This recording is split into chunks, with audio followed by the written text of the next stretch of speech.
detective. Thrill me. Thanks for joining us again. Merry Christmas to everybody. We're going back to an older film, gentlemen. We've done it before, Jared. Me and you and Gibbo, I believe, did this previously. About 5 years ago, mate. Yeah, very early on. Matty, of course, has not watched this film until now. No. The film in question is 1987's Lethal Weapon. Yes. It was one of his KPIs, Jared? Is that correct? Yeah. Well, we figured we need something Christmas, and at the same time we were doing performance reviews, and we thought we gave the old shit sandwich. We gave Matty his negative feedback in amongst. Yeah, we love your work. We love your positivity. Love that you bring a little more insight than us two dullards. But then in the middle, there was the feces that was. You gave Snake Eyes 3.5. Oh, sorry, it was a different one. It was you gave. You hadn't seen Lethal Weapon, so that was the Lethal Weapon. That needed to be addressed before we could talk contract renewals and things like that. You still don't know who Denzel Washington is. My performance review, I would have said, was sterling. There's probably a couple of flicks on there that I could sort of brush up on. Yeah, okay. What about me? But, who's doing mine? Oh, look, yeah, yours is all right. Matty might really need to dig into yours, I think. Yeah. Before we get into Lethal Weapon, Matty, we're going to hit you with some questions that we hit Gibbo with during the last time we did Lethal Weapon. I'm nervous. Yeah. Yeah, we're going to do them straight off the cuff, mate.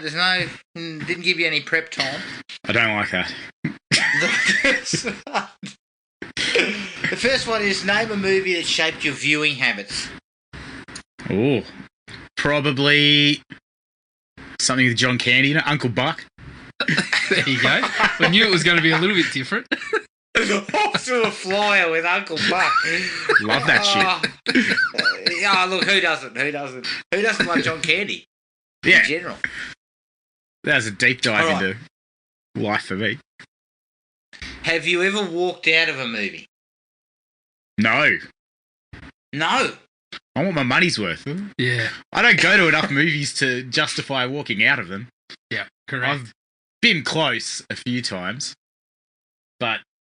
Yeah. Anyone come to mind where you were just teetering on the edge of your seat thinking, I'm done? What was the worst movie I've seen? I can't think. I'll get back to you on that one. Yeah, bring it back around. But there's been some stuff that I've just... Yeah, what's the army? My father-in-law walked out of the army movie with the American Sniper. He got pissed off with that in the first 10 minutes and walked out. Really? Yeah. I mean, I have to give a movie an hour. At least, I mean, I'll sit there for an hour going, this is shit, but I'm still giving them time to bring me back around with something. I've been shushed in a movie for laughing too loud. Yeah, I've been there. I think I've been there when we've got a couple of, I know what you did last summer. This guy was on a date. For some reason he brought me and one of her friends along. It was a dumb idea. Yeah. Nothing was going to come of that. And I was pissing myself. I know what you did last summer. I thought it was so funny. They're like, we're trying to be scared here. I think I was ruining the mood for them. Excellent. Good to hear. Yeah. God, you are a human cock block. I wasn't getting any. No one was. Including yourself, apparently, after that one about with the furious masturbating. Oh, dear. That was perfect awkward. date night flick. That was awkward. Never again. Always read the reviews, guys. There's some advice for you. Before you take them to a movie with pedophiles and furious masturbation, read the reviews if you want a second date. Did you? As soon as you saw the furious masturbation, Matty, did your head just drop? I clammed up, mate. I'd better. I was like... Yeah, I would have left it a huff. He put the underwear on his head. You thought I'm done here. I just might as well get out of here. That was an insight. Oh, that is an all-timer. She was studying psychology as well. She might have read something into that. She's a doctor of psychology now, from what I've last heard. Oh, that was probably a thesis. I'm probably a case study in a thesis. First dates and how to fuck them up. God. Jesus Christ. All right, hang on. Let's get back on deck. Let's get back on deck here. You know what? My one of the movies I desperately wanted to walk out of, but I didn't, would come into one of the next question. But least favourite superhero movie. Look, I'm never. I'm gonna upset some people. I'm not a big Superman fan, just because I think he's too powerful, and I just never got into him. Batman vs Superman, I thought was a turd. I didn't enjoy that at all, and it just was like comical, and it went for fucking ages. Yeah, it was long. That was a pain. But probably Superman's probably my least favourite superhero. Ooh, the original 1978. It's probably not the worst movie, but the worst superhero in general. Okay. Yeah. Reasonable. You put a strong argument together there. When I think of superhero movies I didn't like, and this isn't a classic superhero, it's a Blank Man? It's a little more. no, not Blank Man. Watchmen. Oh yeah, that was a bit slow, wasn't it? I fucking hated that movie. When an hour in, when Dr. Manhattan's cock's fucking flopping around everywhere, I was like, "Oh my god!" And I was in the theater, and I just saw this father and son duo just get up and leave. So Dr. Manhattan stepped out in the raw. They went, "All right, I've had enough of this." And I remember sitting there thinking, "You should go too." Yeah, but no, I hung in. Are we going to say, is John Carter the worst one? That's got to be the worst superhero movie. That's not good, yeah. That was an attempt at a series. Personally, I would go something like the Fantastic Four, the last one. Yeah, fair enough. Or Green Lantern was another bad one. Yeah, I haven't seen that one. Yeah. I mean, at least I can laugh at Batman and Robin. But Fantastic Four was just misery. Oh, yeah. Miserable. Nearly 2 hours. Nobody was happy in that. No. All right, question 4. Your favourite action franchise? Oh, it would be Matrix at the moment. Matrix? Into that. Interesting. Quality. So maybe John Wick. Yeah, good choice. Yeah, probably John Wick. I prefer John Wick. Is just so simple and it's sort of expanding what it is, which is kind of nice as well. It's not going down; it's staying up, which is good in lots of cases. Right. And the last question is your action hero of choice. So who do you like to watch? I mean, we did toss out when we asked these to Gibbo. We tossed out: is it Arnie, Sly, or Willis? But I'm expecting you to broaden your horizons a little bit. Yeah, I suggest you'll go further. It won't be Washington.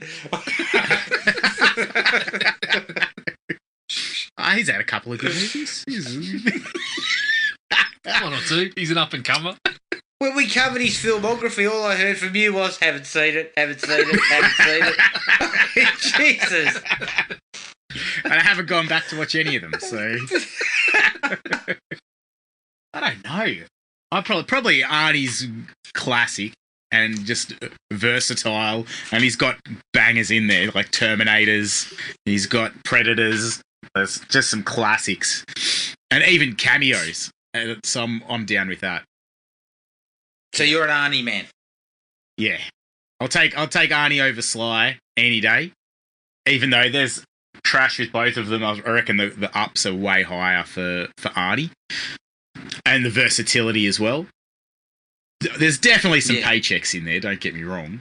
But yeah, I think he's probably pound for pound more entertaining. And he's a big man. There you go. He is. He's a large man, isn't he? Both parties have wallowed. You know, in some pretty bad dreck You know, Detox Street springs to mind for me for Sylvester. I feel like Alien. You're going back. I feel like the Alien series is pretty bang on too. Yeah, that's a good call. That has some Yeah, gold. not bad. I'd watch that again any day. Yeah. Good. All right, that was our 5 questions, mate. You Failed.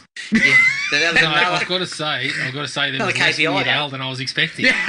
He was Yeah. in my thoughts. I was thinking Weird Al was going to come up somewhere.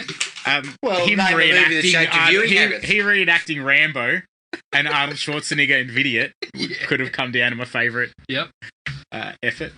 Absolutely. The Well, that's what I was plastic thinking. You would six-pack. mention that. Oh yeah, Conan the Barbarian. It's gold. Good lord. All right. All right. Well, let's take a break. The librarian. Here's the trailer for 1987's Lethal Weapon. Lethal Weapon. It's a high-voltage thriller that packs an undeniable war, says the New York Times. I love this job. Lethal Weapon just won't quit. So good, it'll be the standard for action films all year, says Joel Siegel. And Gene Shalit calls Lethal Weapon riveting. Gibson and Glover are a pair of heroes I hope we'll be seeing again. Mel Gibson, Danny Glover, Lethal Weapon, rated R.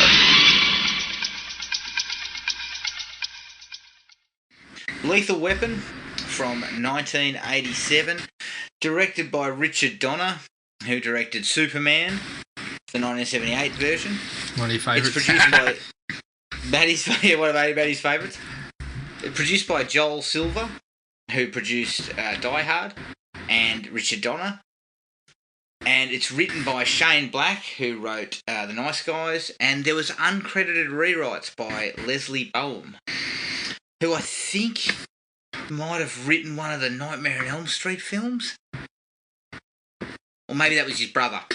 I didn't do enough research into that, but one of them wrote one of the Nightmare on Elm Street movies. One of the shit ones. What was it about a sterling performance review there? Jesus Christ. Write that one down. Well, fuck, mate, when you've seen a movie 1,000 times, and you're doing it again, you're going to slip. Yeah, go on. All right. I'm just writing notes as you go. But We're going to get on to Gibson- pronunciation of names very shortly. Thankfully, there's no curly ones in this lot.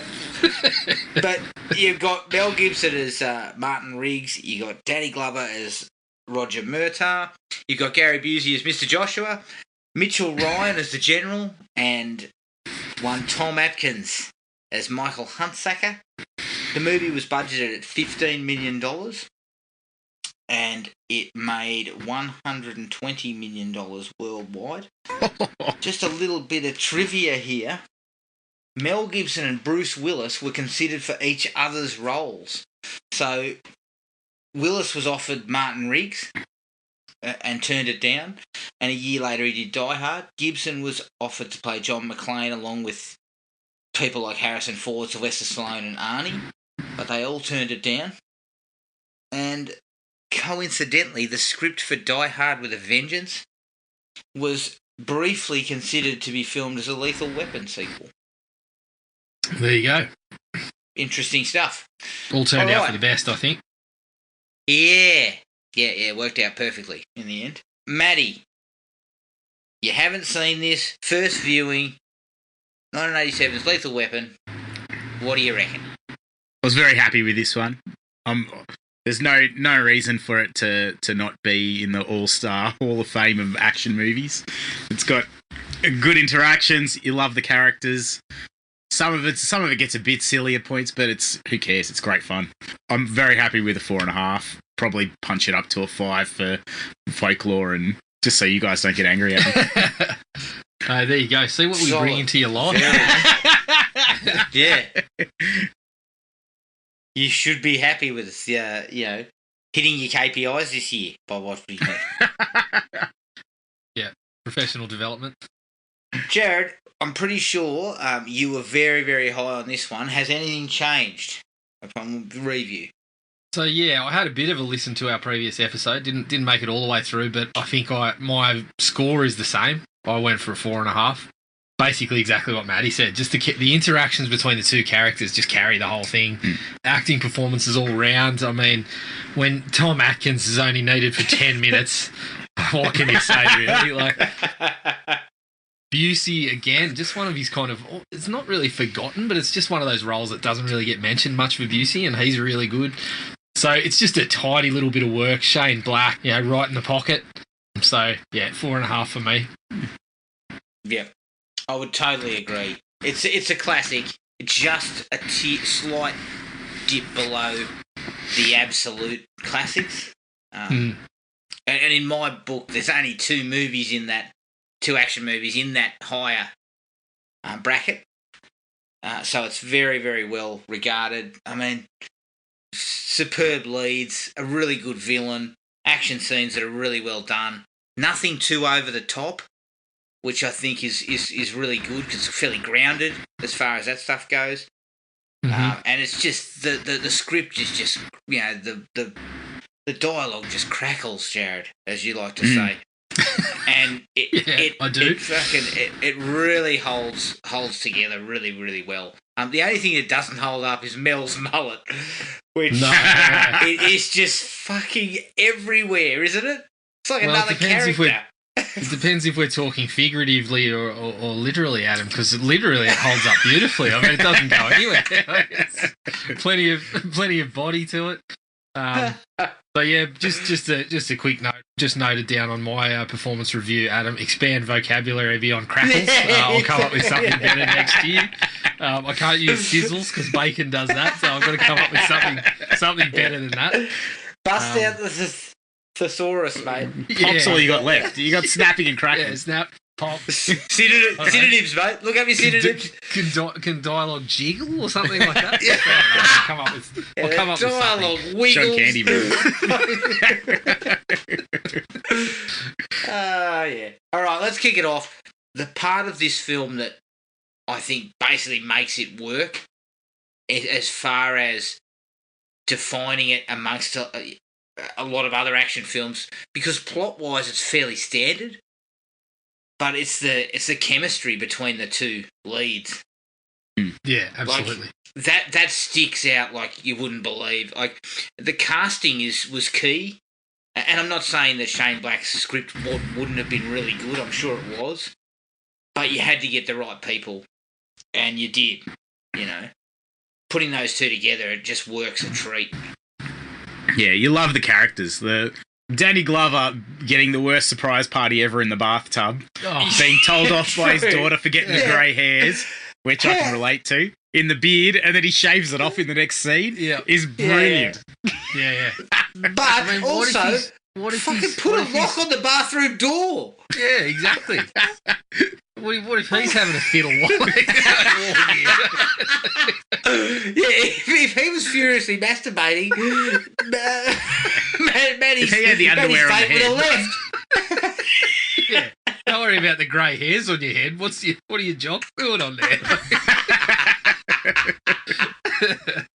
Oh, God.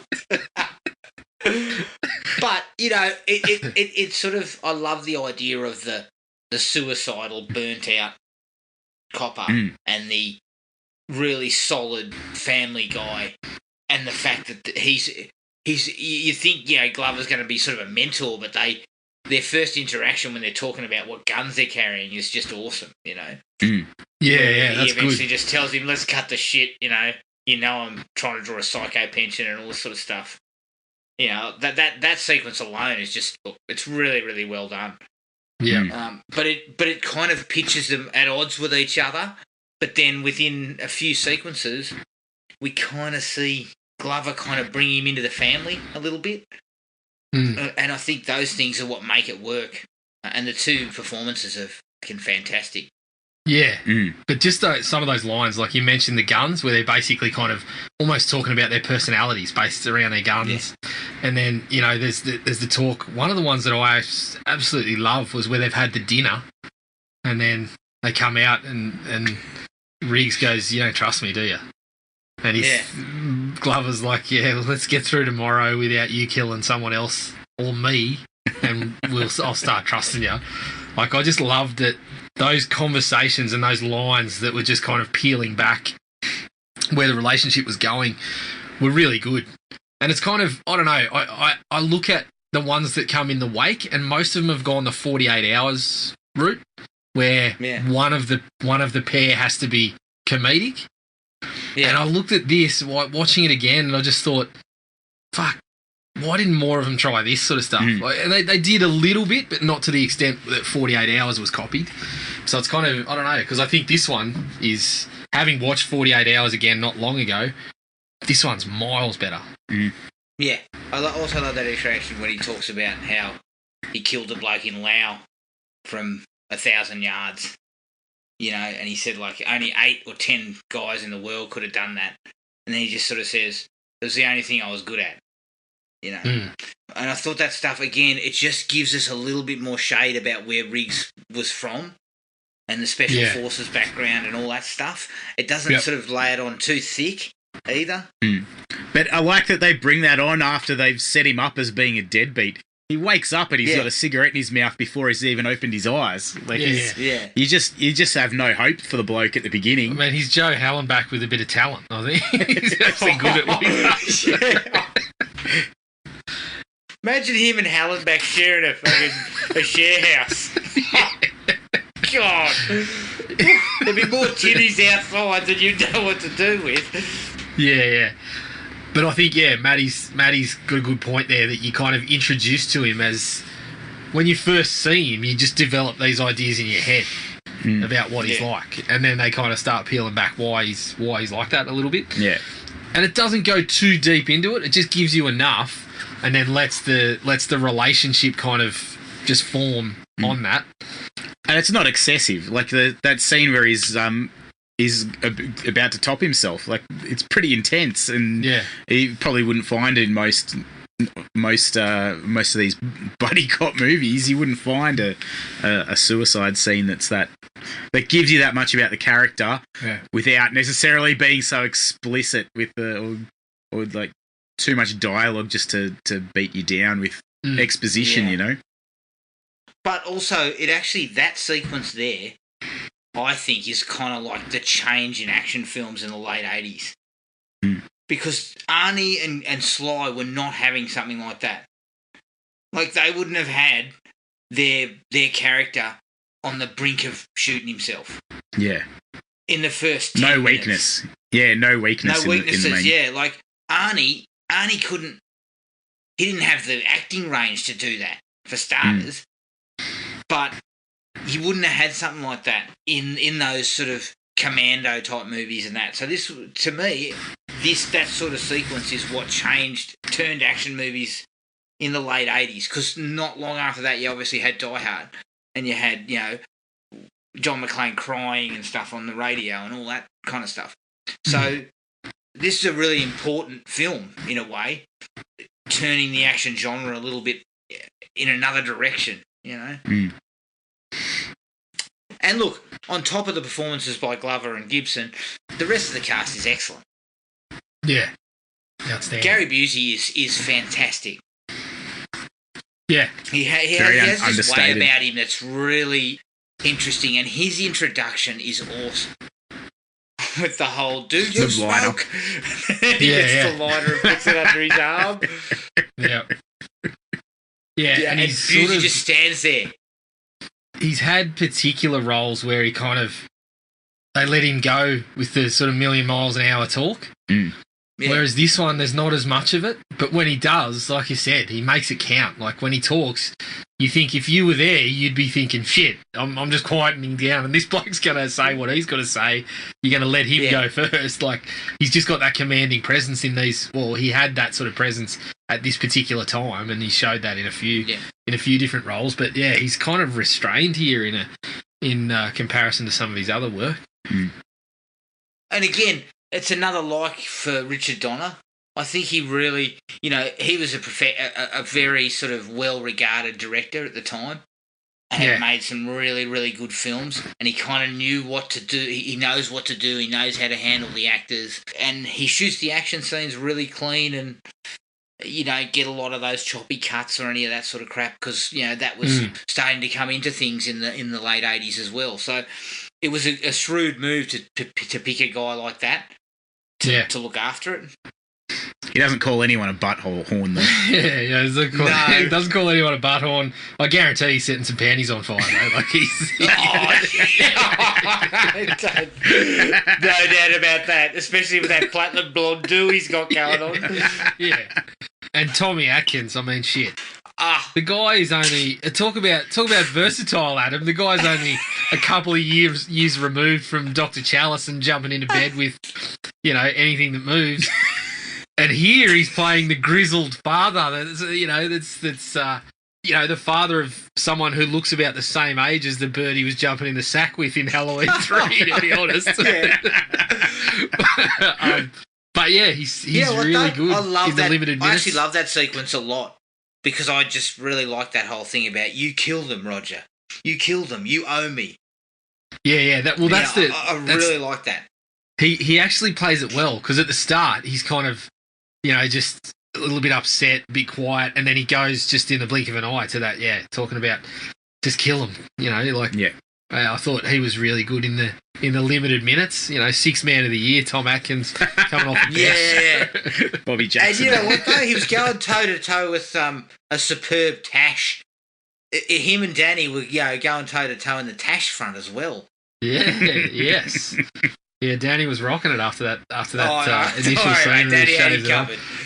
So what would you say, Adam? On balance, this or Saw for Danny Glover's best acting performance? What do you reckon? Definitely this. Oh, Christ. His performance in Saw is fucking shocking. I mean, I didn't even know. If you'd have told me, showed me Saw and said he was an actor of note, I would have said bullshit. Yeah. Oh dear. To poor old Danny he sort of got a bit off tap. Yeah. Saw. And again, we've sort of run through the names of it. Mad Mel, like back when he was fresh-faced and possibly still forming political ideologies rather than fucking pestering people about them. I mean, you watch this movie and you just remember why he was king shit in Hollywood because he was fucking fantastic. Yeah. And he had a little bit of everything going for him.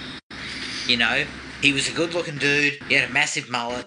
He had that kind of... Mad Max had already created that kind of sort of psychotic persona that he could sort of draw upon for this. But then he kind of there's a bit of nuance to his performance, which I really like. There's a sequence that I'd forgotten about where he picks up the prostitute. Yeah. And she asked him how much or whatever, and he just says he just wants her to come home and watch TV with him. The Three Stooges are on. Yeah. Deleted scene, I believe. That was the director's cut, wasn't it? It's a deleted scene. I must have seen, I saw the director's cut. And, I mean, there are a couple of other deleted scenes that I don't think are included. One in particular where when you first meet him, he beats the shit out of two blokes in a bar. That's instead of him waking up in the thing. But that sequence I kind of found really cool that he's just kind of looking for some companionship type of thing. He's not a scumbag. Oh, he's a scumbag. He's picking up prostitutes on the street. I mean, on his time he's calling people sugar tits and having conversations about oven dodging and that sort of stuff that he's well known for. Bloody ball bag. But he's a man of class. But also, is watching the Three Stooges a euphemism? Yeah. Let's hope not. Larry, Moe, and the Curlies. Yeah, unless of course Anson Mount was mentioned somewhere. Adam, we know that's not the case.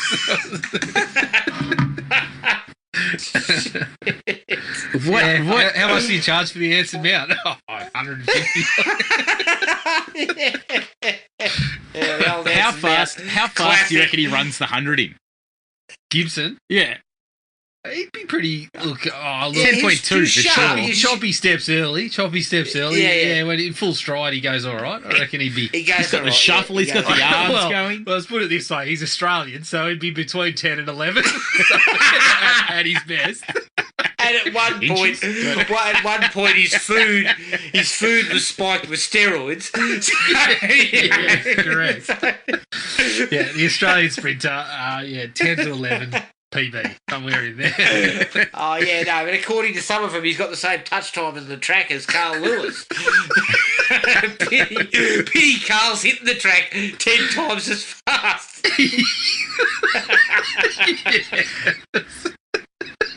Good one, mate. That's it. Yeah, perfect.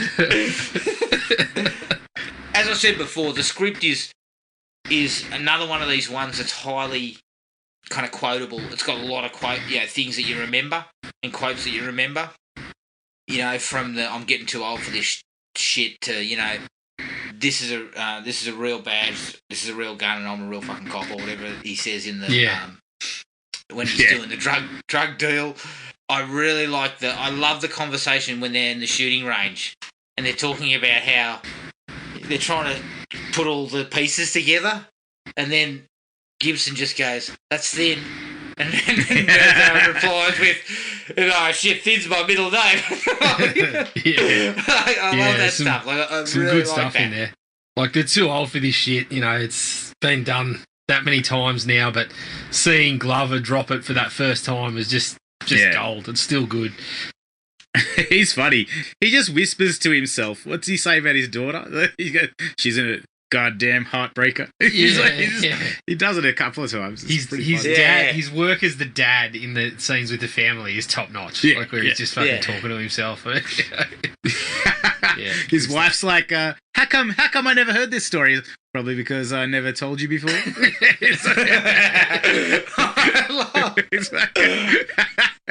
I also love the when he talks to himself in the car after Gibson's taken that guy off the roof, and he's just there going, "Wife, kids, I've been in the job 25 years, house, boat, and now I'm a fucking dead man because there's this guy, I'm stuck with this psychotic," and Mel's like, I'm right here. And he's like, "Shut up, man. You're talking to a dead man."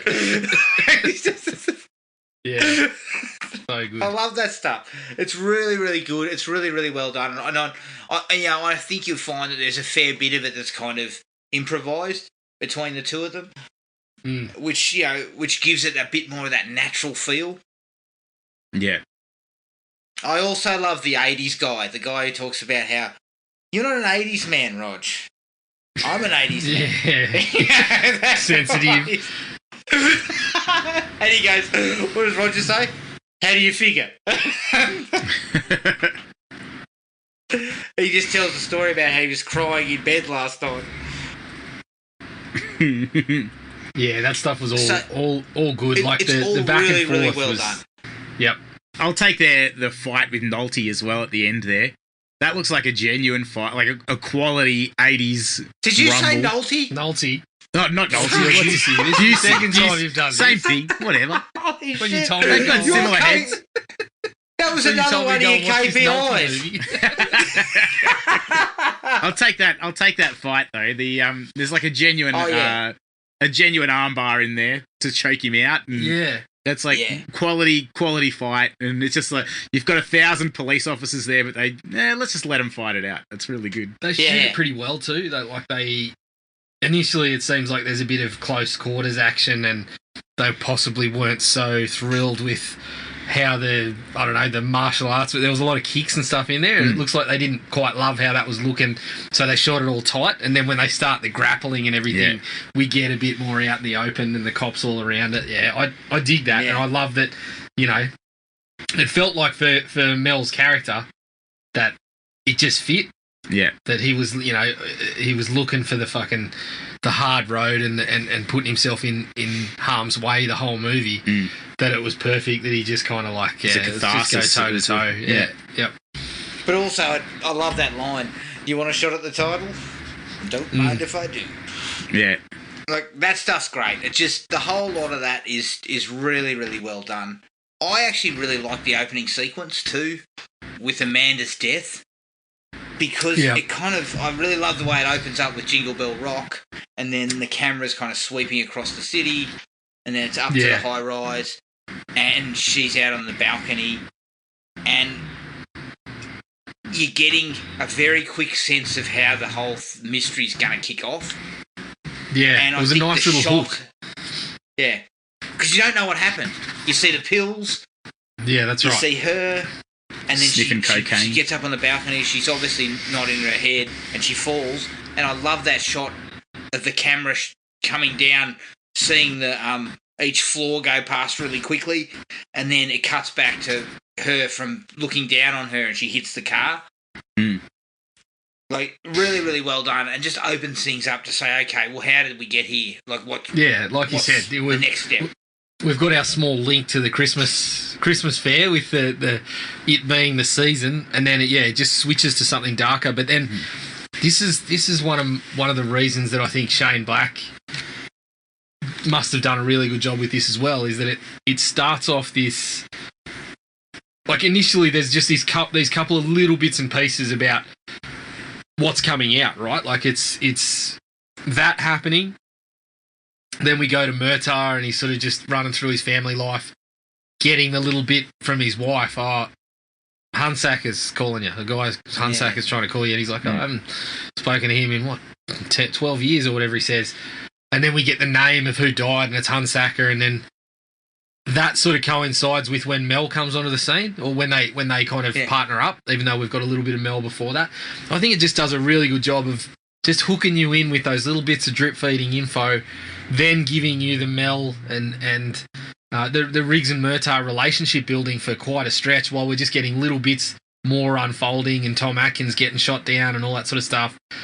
And then the back half, the action kind of carries it most of the way, while the relationship almost sort of takes a back seat, but there's enough done that the little bits that we get between the back and forth with Riggs and Murtaugh then kind of set up the end really nicely as well. Like, there's a bit of a shift where it goes, focusing on that relationship after we're hooked into, then focusing on the action, and I think it just works really well. Yeah. It's really well paced in that regard. Mm. And it's such an open and shut case, and it's nice that they expand it. It's like it turns into something different, for sure. Yep. And I love Murtaugh's comment to him about, he killed the girl, we killed him, it's all fucking, he's basically saying it's over. Once we kill the pimp, once we killed the pimp guy at that house, there's nothing more to look at, And then it's kind of like, no, but it expands a little bit. There's more to it. And I really like that. I really like that idea that, it's kind of like, felt like Murtaugh's kind of saying, well, there's nothing for us to bother with. We've been down this road, but then we drag back in Huntsacker, and he starts talking about Shadow Company and Air America, which, funnily enough, Mel was in a movie called Air America, but he talks about Air America shipping heroin and all that kind of stuff, and I love the fact that it's all connected back to the special forces and the war and all that, and then they were moving drugs around and all that kind of stuff. I just like the way that was kind of easily stitched together. Yeah, it's believable. After we built those two characters. Yeah. And we put them both in, they'd both been in war in the past. Correct. Now, they were both in Vietnam, is that correct? It sounded like it, the time frame. Because Mel seems a touch young to have been in Vietnam. He does, but I mean, Danny wasn't in World War II, surely. No, he wasn't. But that's what I'm saying. I'm saying Mel could have been in, I don't know, Grenada or some bullshit. I don't know, one of the ones later. Yeah, it just seemed, by the way they were talking, they were just referencing the war almost. Well, so he's saying like Laos. He says he shot a bloke in Laos. And then there's also that sequence where he's walking back after he's been captured, and he's like, I met you Shadow Company pussies in 1969 or something like that. Yep. And I'm thinking to myself, Mel, you would have been lucky to be fucking 10 in 1969. So I don't know what you were doing over there.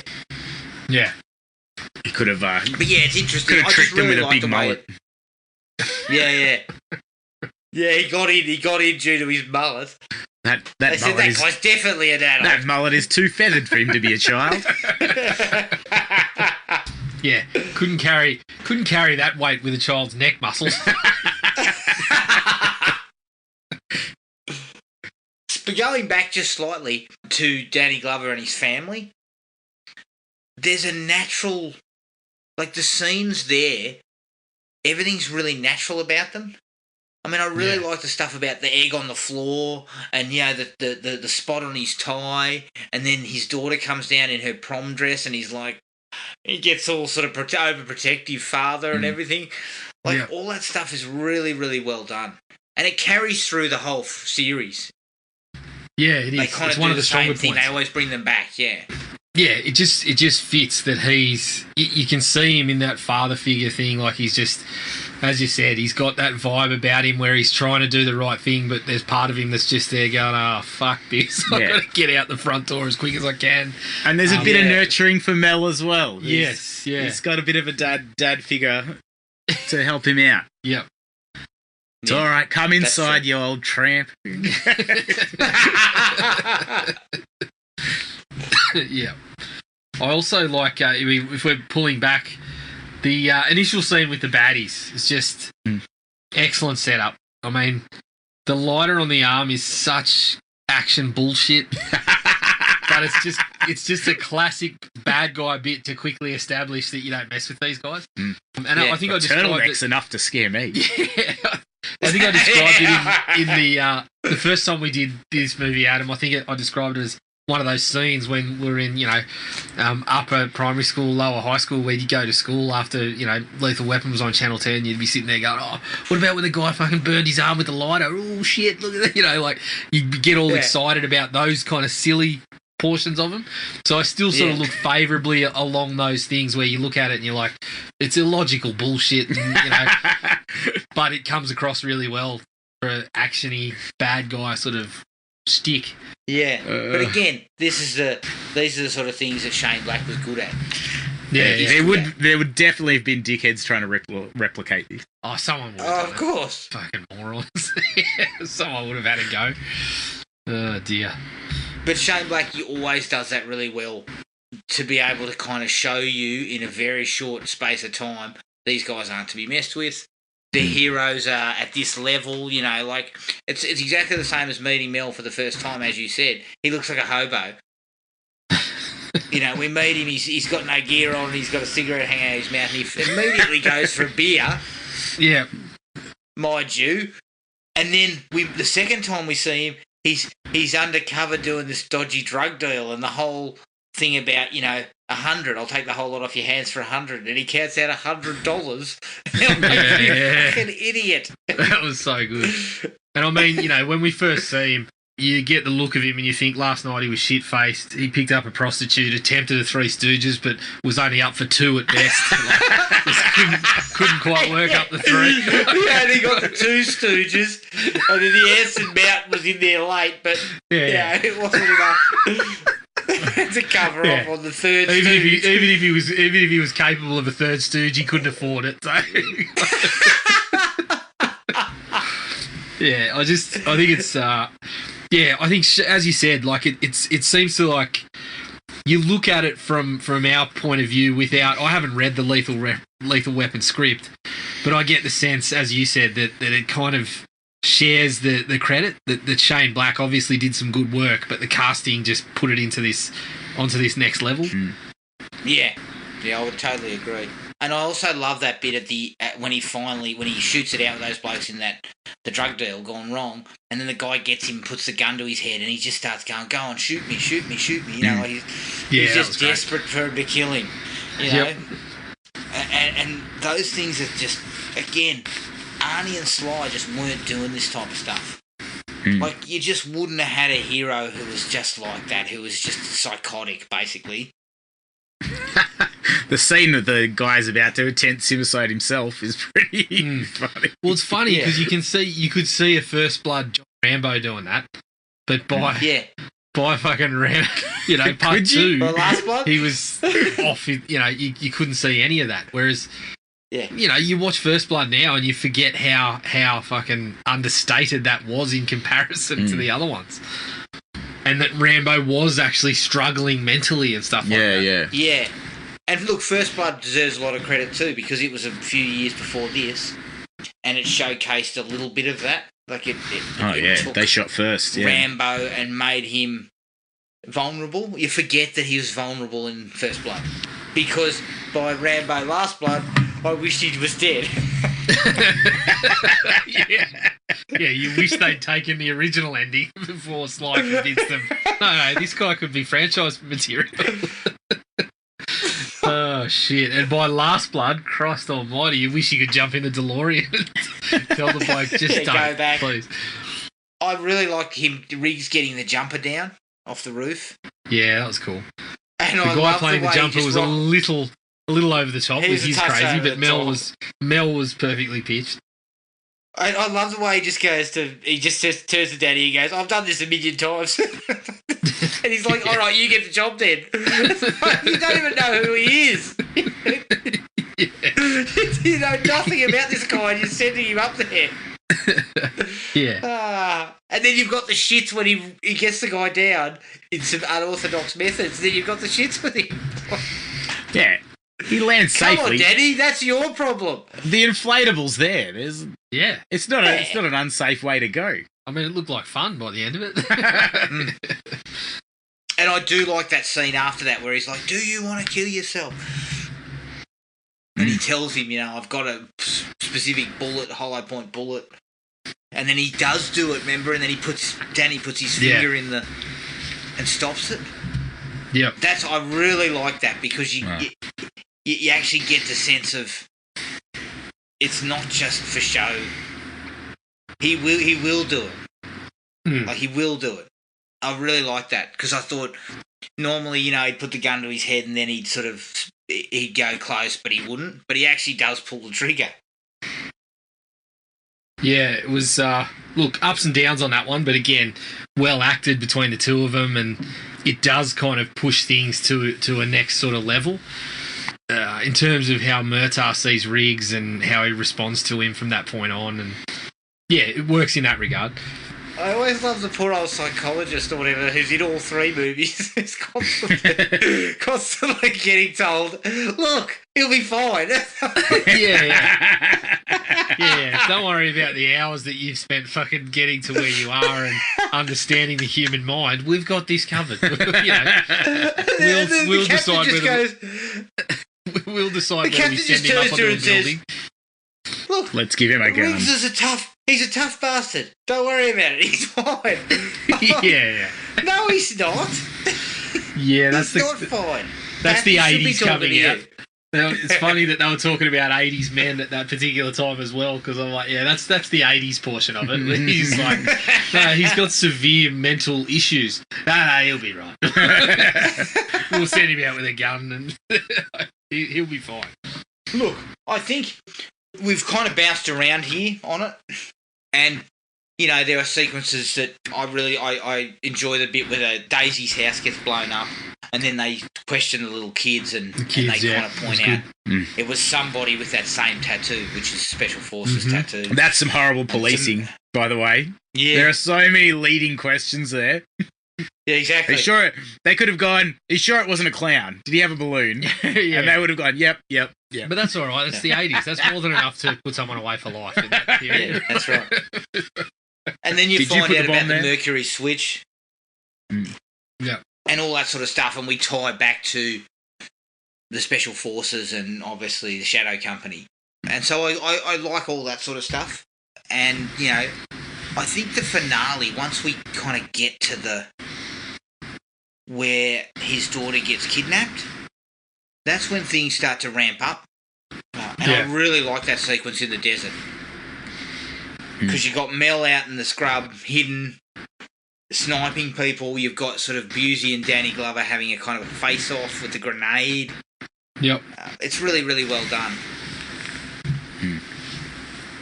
Yeah, it's good. I like that. Like, it doesn't really stop rolling from that point on. Like, I think the action stuff is really good from then on. We get that scene, of course, with Al Leong, 80s action movie. He was contracted to appear somewhere. So having him in that torture scene where, might I add, that both of them actually look like they're hurting in the torture scene, which is a good one for them. But yeah, from that point in the desert onwards, it's really just, it's a really exciting watch. Yeah, torture scenes have that. become a lot more elaborate these days. Yeah. You need a sponge and water. 20. Yeah, you need 2,000 different tools. Yeah, it's not just a cattle prod. Yeah, that's right. Or if you're in a James Bond picture, you're copying a set of balls to the nads when in Casino Royale. I remember thinking, oh shit, hang on. Yeah, that's right. This stuff's supposed to be light entertainment. The bloke's got to use them later. Yeah, in a Bond flick, he's got to use them in 5 minutes or so. I know. And you are icing those things for a week. Yeah. I can't imagine James Bond saying, no, not tonight. They like grapefruits at the moment, darling. We'll have to put it off. Yeah. Listen, love, I was tortured fucking quite heinously last night. I've got a headache. Headache, all right. Christ, yeah, the old brains are hurting pretty badly at the moment. Yeah. Look, I can't do puppetry of the penis. What makes you think we can have sex?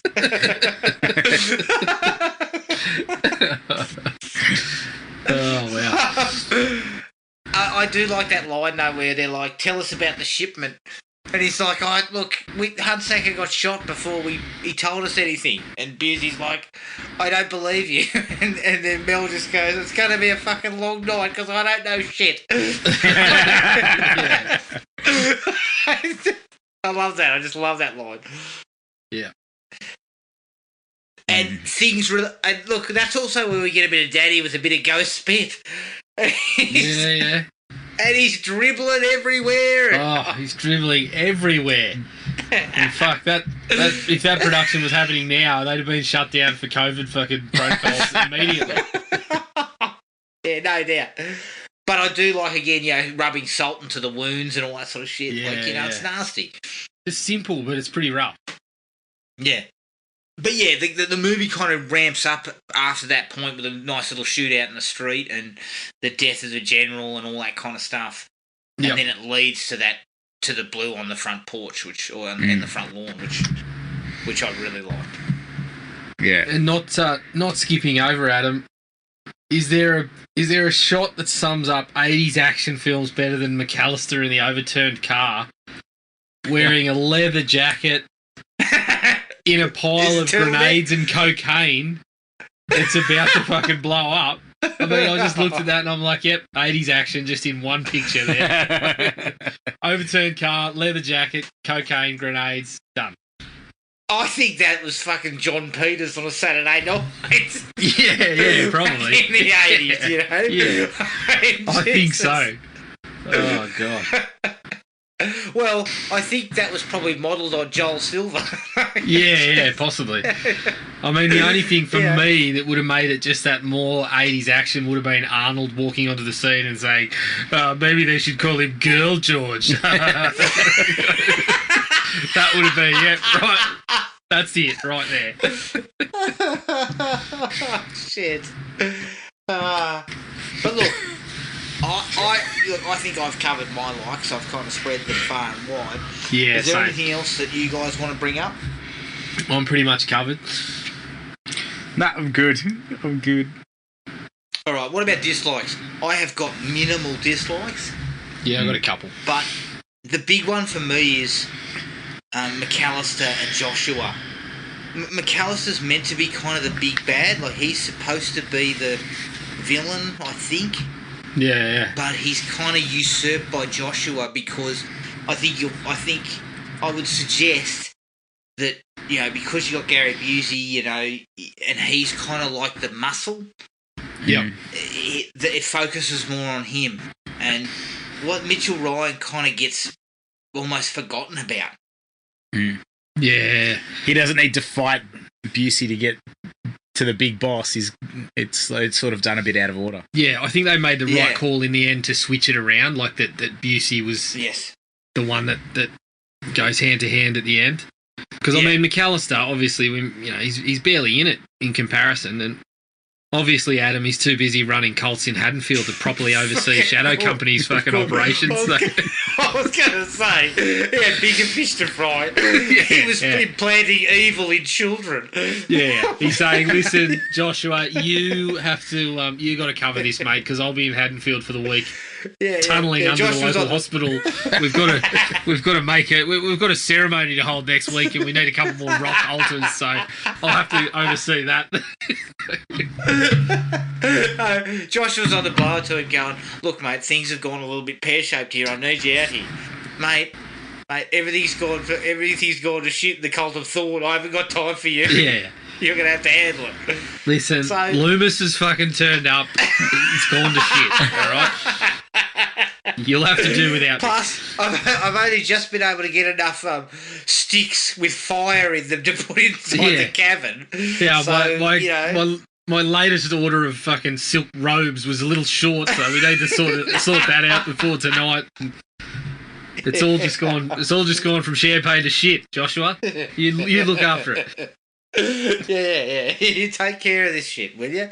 But I think it's kind of like a little bit of a negative in a sense that it is it's the right move because Joshua's the better villain. But McAllister's not much in comparison. No, he's kind of nothing. Yeah. Whereas you could have just had Joshua as the guy who was running it, and he was also the one who kicks some ass. Yeah. Why are they loyal to the turtleneck? Well, there's no. Yeah. He's got no Karasama whatsoever. Actually, is Joshua in a turtleneck or a cricket jumper? I think he's in a cricket jumper. He's at long leg. Out long leg with a jumper on. Yeah, just fucking. Joshua's fucking bowling bounces all day too. That's he's not. He's just out there looking to hurt blokes. Yeah, exactly. And instead of signing autographs, he's burning his own forearm. Ask Joshua. He asked Joshua for his $20 for fucking Rego, and he sits there and fucking burns his arm in front of him. He's, oh yeah, don't worry, we'll get you next week. Yeah, don't worry about it, mate. You can have the free fucking knitted jumper as well. Yeah. Yeah. Oh dear. My only other dislike was the mystery. Well, it's not really a mystery, but the way they kind of investigate, it just kind of feels like everything's just kind of in a row.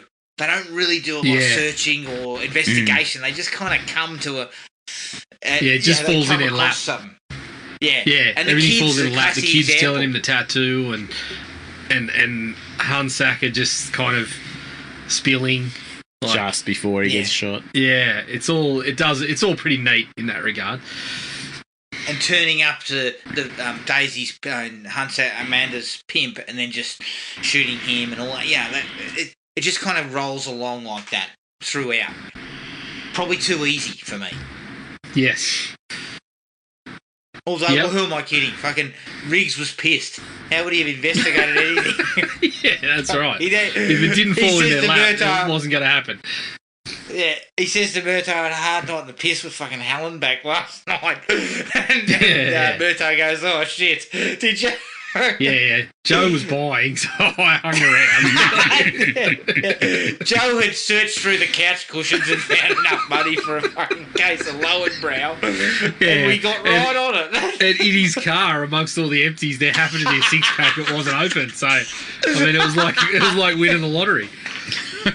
Oh, shit. Unbelievable. Put those two in a movie together, fuck yeah. Yeah. But that's it for me, from a dislike standpoint. Okay. Well, I had initially, I'm not sure Murtaugh's methods are going to pass muster in any sort of psychological review. Putting the gun in the bloke's mouth. I'll just push the bloke over the edge. I'm sure there's a deleted scene of that bird in her office just fucking head in hands, just fucking shaking her head. You did what? You put the gun in his mouth? are you thinking? Yeah. I quit. Here's my fucking resignation letter. I cannot deal with you blokes anymore. And I also, I mean, this is another but the captain tells her, Riggs the hard bastard, get out of my face with this bullshit. And so to get away from her, he slips into the men's room. He goes, do you mind? I'm taking a dump. Yeah. Oh, well dear. played. Well played, sir. Yeah, I can imagine being in that particular profession. If you're a female dealing with psychological problems in a police force, it would have been just a fucking lovely job to have, wouldn't it? You know what though? That's how I'm getting out of work from now on. I'm fucking rolling up to the toilet and go, do you mind? Yeah. Yeah, I'll get back on the Penske file in a minute. Just like it's exactly. I've been working on the Penske. I don't know file why for he fucking thinks the 15 best years. place. The best place to play with his gun is in the police station with no police officers that he knows. I'm just going to pull out my gun for no reason whatsoever. Yeah. You come into the new section in your absolute worst outfit, smelling like piss, and then you pull out a gun. No. And that mullet does not make him look professional whatsoever. No. No wonder. I'm surprised Roger didn't fucking shoot him on sight. He hasn't got porn DVDs lining the executive jacket that he's wearing. Yeah, this one definitely has a Three Stooges in it. You have to pay a little more for that one. Yeah. Oh man, I love it. What else you got? I had. Look, there's a little bit of 80s work in there that's a little bit untidy in the current climate. You know, Mel saying, what are you, fag? And then tossing out a bit of racism there too. Look, it all comes from Mel, so no surprise he was possibly ad-libbing those portions himself. Yeah, what does he say? Doesn't he say something like, who's the chin? Yeah, yep. When he sees Endo? Yeah, which is a bit rude. It sort of fits in with the character, though, I mean, as we've said, that's classic Mel. That's, you know, just ask Jodie Foster about conversations with Mel, or no, who was it? Winona Ryder, about conversations with Mel and how he kind of it's small talk. Other dodging with small talk. Get an idea of the sort of shit he's capable of. So, I mean, it just fits the bill now for the bloke. And, there's that whole thing about Daisy as well, where she says, I'm beaten. Murtaugh goes, all dressed up and no one to blow. Yeah. That sort of stuff's a little bit untidy. Yeah, it's the kind of stuff that was fair game at that point. But, you're looking at it, it's the current climate, the whole we know better, we do better sort of stuff. You look at it and go, oh, shit, it's a bit ordinary. Yeah. The initial shootout, the bloke behind the trees. Oh, he's got a shotgun. He's an absolute shocker. Yeah. You just strafe the area and you get him. Yeah, he is. Yeah, as soon as when you're in the clink, when the survivors are in the clink, you're sitting there going, "You're off the fucking job, mate." Next time I need a gunman to be hiding in the bushes, you are not getting the call because you fucked it up royally. No, you're not. You can have a fucking rape whistle. You don't get to have a weapon. Thank you. I mean, you can be the lookout, dickhead. When he shoots, it's like, oh shit, he's missed him from there. But then you see he shoots his mate, and it's a shotgun. You're like, Jesus Christ, You could have just, I don't know. We could have given you one shot and you should have got the job done. Riggs is at least getting winged slightly because of the pellets. Yeah, something's hitting something, but obviously not. And the last one for me is, look, I know Roger's supposed to be old, but why does he run like he's fucking shat himself? Well, he probably had. I've probably just answered my own question there, haven't I? If that situation where he's holding a grenade on a group of fucking ex-military psychos and his daughter's in a car, that if you're not taking a stress shit in your own pants, there's something wrong in my book. True. Because I can tell you now, I would have certainly soiled myself. Yeah. It's funny, though, because you see him like, break into a trot and then you think he looks like he's got the trots. Like, he's just fucking... He can't get a regular motion. It's like he starts to run and then it breaks into a walk on one leg and it's kind of... Yeah, I don't know. He's definitely playing up the too old for this shit a little bit there.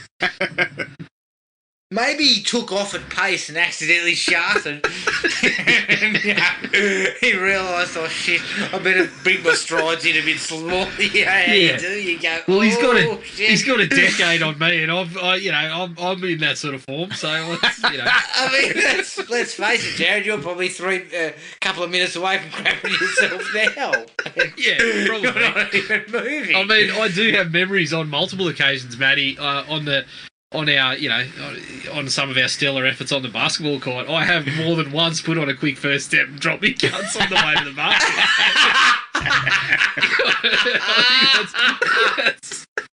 That's how I put anyone off from a second effort. I've gone around and dropped my guts and then they think, shit. You basically shit in their face in an effort to get them off you. That's why I stay out at the 3-point line. Yeah, clear the paint. When they say clear the paint, they don't mean literally off the floor of the court, mate. Yeah. Oh my god. In fairness, I should have got a tech foul. Of course you should. Okay, is that everything, gents? Yeah, that's it. Look, for me, it was like a little bit sloppy to do a kidnapping scene when these guys have all this money at their disposal. They could have done it a much different way, but like in all, what a cracker of a movie. Yeah, it was good fun. Yeah, loved it. Really good to watch again. Now, Jared, you wanted to just have a quick chat about, because it's Christmas, obviously, we put forward the sort of things that we like to watch over the Christmas period. Yeah, I thought it would be fun to toss out, 2 or 3 of our festive favourites, I guess, in the realm of things that we like to watch. I can tell you right now, after we covered it not that long ago, I of course have knocked down Silent Night, Deadly Night Part 2. Yeah, yep. And loved every minute of it. Yes. Absolute classic. It's funny that you mentioned that, Adam, because I did watch the first and second ones again also. And I've got to say, number 1 has crept into my... It's right on top of the pile. When Christmas comes around, I've got to have a little bit of Silent Night, Deadly Night in there somewhere. Yeah, I mean, Silent Night, Deadly Night 2 is just... I cannot stress to the listeners out there, it's a fucking laugh riot. Yeah, it is. It's hilarious. It is absolutely unbelievably bad, but it's just hilarious. I'm going to have to get onto this in the next 4 years. Yeah. I watched Joe Bob's wraparound the other night when I was watching it, and he said that there was someone that had done a count of how many times Ricky lifts his eyebrows up and down when he's getting fired up. They're like, it's 130 times in the film. he's going the crazy eyebrows, and I mean the whole garbage day scene, like it's fucking genius. You know what I love about that scene? It fucking comes out of nowhere. The bloke wanders outside, puts his garbage down, and gets shot. Yeah, he cops a couple of insults about his, from his girlfriend's ex. But next thing you know, he's fucking killing everybody. What a movie! I love it. But yeah, number 1, I think number 1's got a bit of that. I mean, 7 o'clock, it's over, time to get shit-faced, all those sort of things still make me laugh every time. But when you watch it, there's actually a bit of kind of... It's funny to watch this whole sort of... It's got this angle of, like, the religious aspect and how the religion fucked him up and all this sort of stuff that's kind of interesting to think about. I mean... He would have shaken off his parents getting murdered by Santa if he hadn't have ended up in the care of Mother Superior and her fucking methods. That was his biggest problem. Is that the one? That's also the one where he jobs Santa Claus? Yeah. He decks Santa when he's a kid. And Santa's super left-right combo and drops Santa. Yeah. Awesome. Yeah, I actually Have I seen this one? we did. No, cover you it. saw I think two. I think we covered one of them. I saw the second We one, covered it. It was just pretty much half of it, one. Yeah, Yeah, The first yeah, 45 exactly, yeah. minutes of part 2 is part 1 repackaged. It's all coming back to me. So yeah, just you loved absolute it the changes. first time as well. So now the eyebrows make sense. Yeah, it's kind of like a package deal now. If I watch one, I've kind of just got to watch 2 because you can, if you want to, you can speed through some of the copied parts of part 1 and just get to the last 40 minutes of Ricky's shenanigans, which are pure. Oh, the genius. movies. That's Yeah. my favourite stuff. So Yeah. So that's definitely on my Yeah. list. yeah, I have more recently, and I know that most people watch Die Hard, but I've actually started watching Die Hard 2 Yeah. Yep. because it's still a Christmas flick. It still feels a bit like the first one, and all round, pretty good sequel. I haven't seen it yet. Haven't you? Oh, Christ. Your I've seen the fourth one. I've seen the fourth KPIs one. are going to be through the roof next year. I mean, Matty, if you had it kept quiet, we were just ready to tick off this one with a strong review, Yeah. and now we've just got to go back Matty, to the development. In the area. earlier days on the pod, I would have just gone, yes. Yeah, you should have done it then. You should have just nodded and gone, yes, I remember that one. Yeah. It was really enjoyable. I actually love Die Hard 2. I know there's some people that can't stand it, but I still, again, there's a nostalgic element there, but I still dig that one. I enjoy it a lot. Yeah. I actually think it's as close to the first one as you can probably get. The way that they kind of bring back everybody. Yep. And in a reasonably solid way. You know, like our pal's only in it for a couple of minutes. Dick Thornburg's up on the plane with Holly. You know, those sort of things are cool. They kind of add a little bit of that nostalgia of the first one. Yeah. And then, honestly, I think some of the action scenes are real good. Yeah, I think they are too. I agree. Enjoy that one a lot. That's better. Agree. When I watch it in a couple of years' time, I'll agree again. What else you got? Anyone? Surely Love Actually's on someone's fucking list. Isn't No, it? Love Actually is Give me- not. I'll go. I'm down with a comedy. Give me planes or a tragedy in some cases. Planes, trains, and automobiles for me. Del Griffin. Give me some I John love Candy. it. I love He's- it. Steve Martin at his best. I haven't seen that. Oh, that Haven't sickens you? me. I haven't seen that. Oh, you got to. It's awesome. That is a better get on. It's treat. awesome. Luckily, we're not on a comedy podcast, or I'd be the one digging into my phone. KPIs, mate. KPIs. Areas. I have actually, the last 2 years, I have watched, and we've spoken about this one, Adam, but because it's kind of undertaken this little kind of revision, I've watched Dial Code Santa Claus a couple of times now, which is interesting. And now it's just come back onto Shudder. Because it was one of Joe Bob's, and I tracked down a pretty average copy of it to watch it with Joe Bob's stuff last year, and I went back to it this year again, but they've actually got it on Shudder now. It's called Deadly Games on Shudder, but it's the French one that was like Home Alone. There was like, it came out before Home Alone, but it's got a similar kind of feel to it. It's actually very good. Like, it's the guy that plays Santa is just so off. He's just so weird that it's a bit scarier. It's obviously got that. Again, it's not full-blown horror, but it's scarier because of him. He's just fucking weird and twisted. So I would recommend, if you haven't caught that one, to check it out. Okay. Well, I saw that it was on Shudder too, so I better give that a quick look. Yeah, it's worth a look. I would definitely give it a run. What else we got? Anyone else? Classic sort of Christmas films that you go for? I mean, you can always go back to the old Home Alones and things like that. But yeah, I tend to lean towards the horrors at this time of year. Funnily enough, Yeah. I actually think some of them actually reinforce the values even better. Yeah. Because they're just so Forced to stick together and Yeah. I think some of them actually have that kind of, underlying thing of it's kind of the twisted take on the Christmas values and the morals and that sort of shit. Obviously, a lot of horrors have that kind of underpinning of moral behaviour and shit like that. So, have you guys seen Fat Man?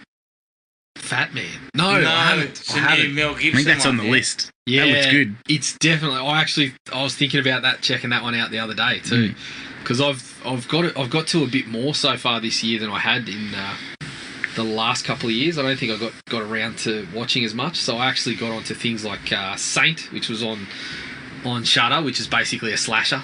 I got around to Christmas Evil finally, which is another one that's worthwhile. I thought that was actually really good. So yeah, there's a bit more this time around. Interesting. I wouldn't mind checking out Fat Man, but I believe it's on Binge. I'll have to have a look at it. Yeah. But yeah, I think top of the list, Adam. My go-tos now, Silent Night, Deadly Night, and Die Hard are probably the two top ones to go to. Yeah. Die Hard's become kind of a tradition now, and it's kind of like, it's.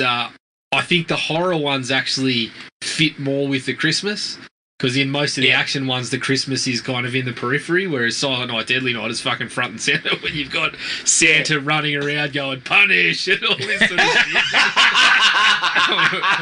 So I think I tend to lean towards the horror ones. But yeah, I think they're probably the two top of the list. And we've been lucky enough over the past few years to see Die Hard a couple of times on the big screen.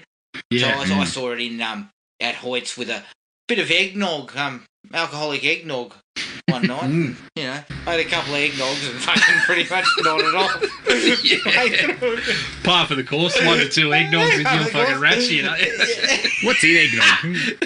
Eggs and nog. Just like, isn't it like custody? It's like a custody thing with liqueur and shit. It's kind of like that. It sounds alright to me. Horrible, but I of course I felt I needed to get a couple under there, and then I thought to myself about halfway through, look, you've seen this movie a million times, but you can fucking fall asleep. You can buy 10 minutes, no dramas. Exactly. And then the second time, we went and obviously all of us went and saw it, or me, you, and Gibbo at least. Jared went and saw it at the Sunset Cinema. No, I was there too. Botanic Garden. You were there too, Matty? Yeah.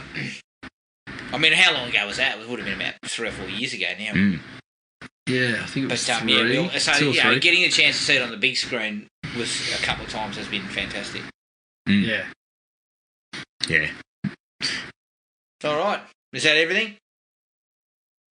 Pretty much it for me. Yeah, I'm good. All right. That was Revisiting Lethal Weapon. You can find us on Podomatic, iTunes, Spotify, and wherever you get your podcasts. Send us an email at thrillme@iinet.net.au. Like us on Facebook at Thrill Me Podcast Australia and at Podomatic at thrillme.podomatic.com. We're also on Instagram at thrillmepodcastau. Keep an eye on the Facebook page for details of our next film. Have a very Merry Christmas and a Happy New Year. And until next time, take it easy, and we'll catch up with everyone later. Cheers. Find the podcast at Podomatic or on iTunes. Don't forget to rate and review. Like us on Facebook at Thrill Me Podcast Australia, or contact us at thrillme, all one word, all lowercase, at iinet.net.au.